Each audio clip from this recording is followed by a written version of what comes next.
let's take a quick tour through American literature from its beginnings to today.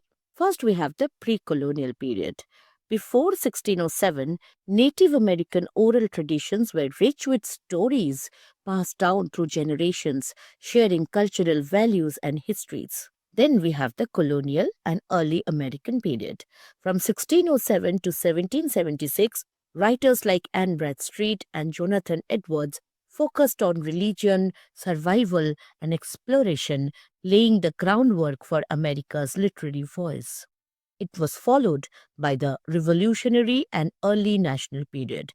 After independence from 1776 to 1830, authors like Thomas Paine and Benjamin Franklin wrote about freedom, democracy, and the nation's new identity. Then, of course, we have the Romantic period from 1830 to 1865. As the country grew, writers like Edgar Allan Poe, Nathaniel Hawthorne, and Herman Melville embraced emotion, nature, and imagination, steering away from logic and reason. And then comes realism and naturalism. After the Civil War from 1865 to 1914, Mark Twain, Henry James, and others shifted focus to real life struggles, exploring the harsh realities of human nature and society.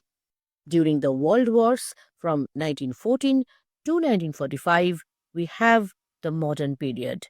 F. Scott Fitzgerald, T.S. Eliot, and Ernest Hemingway broke away from traditional forms to capture the disillusionment of the modern world. 1945 to the present times. This chunk is called the contemporary period. Since 1945, voices like Toni Morrison, Don DeLillo, and Sandra Cisneros reflect a diverse, complex America, exploring race, identity, and the shifting world of postmodernism. And there you have it, an overview of the major ages of American literature. If you like this, please subscribe to our channel to stay connected with us on Nibblebop.